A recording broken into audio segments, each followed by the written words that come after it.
তুলে ধরবো।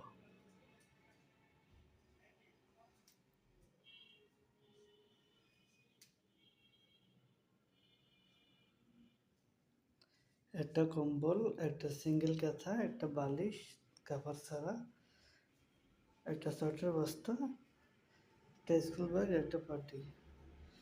এ হচ্ছে আমার ইউটিউবের ইনকাম দিয়ে এগুলো করা। আর সবচাইতে বেশি জনপ্রিয় আকর্ষণ যেটা হলো, এটা হলো আমার কাপড় রাখার জন্য আনালা। ঠিক আছে? তাই বলি প্ল্যাটফর্মে ইউটিউব বা অনলাইন যে কোনো প্ল্যাটফর্মে হিংসা না, সচেষ্টাই সফলতার মূল হতে পারে। যদি আপনারা কেউ এরকম ভবিষ্যতে সুন্দর একটা জীবন গড়তে চান না অনলাইন প্ল্যাটফর্মে, তাহলে সবাইরে মন থেকে সাপোর্ট করতে হবে। ধন্যবাদ।